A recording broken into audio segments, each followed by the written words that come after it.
May tanong ako sa'yo. Sige. Naniniwala ka ba na ang Israel ay chosen people? Hindi ako naniniwala. Hindi ako naniniwala ng Israel ay choosing people. Ang kakapal naman ng mukha nila. Kahit isang katiting na wala silang karapatan na tawagin silang choosing people. Hindi nararapat sa kanila. Bakit? May choosing people ba na nananakop? May choosing people ba na mamamatay tao? May choosing people ba na mapagbatas? May choosing people ba na mga api? Yan. Kaya hindi talaga sa kanila guys, nararapat na tawaging choosing people. Kasi ang ginagawa ngayon ng Israel, modern Israel na to na nabuo lang 1948, ay pananakop, pag-api, pagpatay, at pagsisinungaling at masyado silang mapagmataas. Okay? Ang choosing people guys, ay yung mga lahing Israelita. Yes, yung mga nabanggit sa Bible dati, na Israel, yun ang choosing people. Pero yung Israel ngayon na nabuo lang 1948 ay sila ay mga foreigners, mga dayo lang sa Holy Land. Galing sila sa Europe. Sila galing sa Europe. Tapos nung panahon ni Hitler, no World War II, pumunta sila sa Muslim countries, lalo na sa Palestine. Tapos dinamitan sila ng Palestinian, tinanggap sila, pinatira doon, pinakain, pagkatapos inangkin na nila yung lugar, sinakop na nila, at lahat na hindi sumusunod sa kanila, pinapatay nila, at tinapi pa nila yung mga native na tao doon sa Holy Land. Okay? Kaya hindi talaga sila choosing people guys.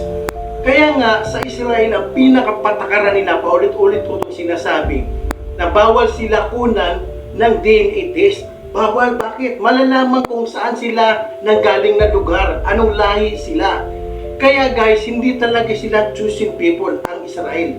Kaya sabi ko sa inyo guys, dati kasi, yung lahing Israelita, sila talaga yung choosing people. Pero, dahil sa katigasan ng ulo nila, at nababanggit yan sa Bible na sila ay tagalabag, lumalabag sila sa kautusan ng Diyos. Kaya, ang ginawa sa kanila ng Diyos guys, inalis na sa kanila, tinanggal sa kanila yung pagiging choosing people. At nung panahon ni Jesus, nung pinanganak si Jesus, nung nandito siya sa mundo, nung time niya, inilipat na yung choosing people mula doon sa lahing Israelita, nilipat na sa hindi lahing Israelita, sa mga lahing mapagbunga ang mga Gentiles, at tayo yun. Okay? Kaya guys, hindi talaga ako naniniwala ng Israel ay choosing people. Ngayon, sa Islam guys, ang mga tao ay pantay-pantay. Lahat tayo nilikha ng Diyos. Okay? Kaya kahit anong lahi mo ay pantay-pantay. Halimbawa, mapa-Arabo ka man o hindi, mapa-Amerikano man o hindi, mapaputi ka man o itim, pantay-pantay sa atin at tingin ng Diyos. Ganun po ang aral ng Islam. Walang choosing people. Pero anong ginagawa ng Israel ngayon?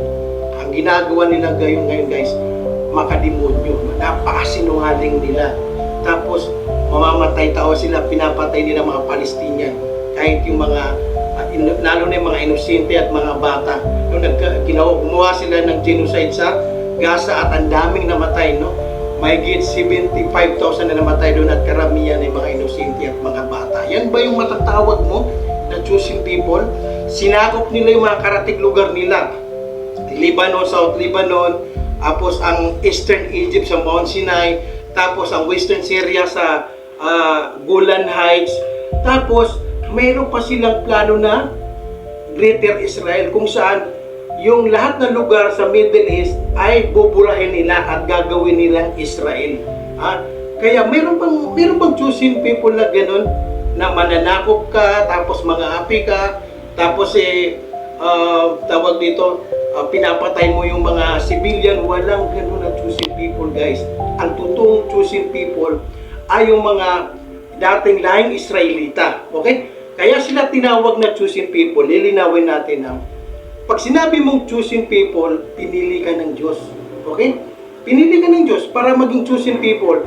Pinili ka ng Diyos hindi para manakop, mangapi, pumatay at maging mataas, maging mapagmataas at hindi maging sinungaling. Ang pinili ka ng Diyos para sa kabutihan. Pangunahan mo yung kabutihan sa buong mundo. Ituro mo yung kabutihan, maging waran ka. Maging waran yung lahi mo sa kabutihan. Yun ang ibig sabihin ng chosen people. Pero ang ginagawa ng Israel ngayon, lahat kabaliktaran. Kaya hindi talaga sila chosen people. At totoo talaga ang Israel na to, yung bagong Israel ngayon na 1948 lang nabuo, sila ay mga foreigners, mga dayuhan at mananakop.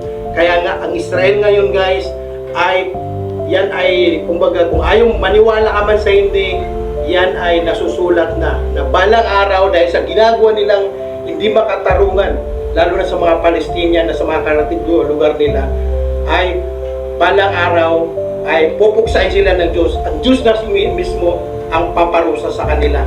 Okay? Kaya ang Israel ngayon ay isinumpa ng Diyos. Kaya ang Israel hindi talaga chosen people. Ang Israel ay isinumpa ng Diyos at balang araw wawasakin niya. Okay? So I hope guys na meron kayo natutunan sa video na to. Paki-like at share naman. Kaya let's go! Bakbakan na!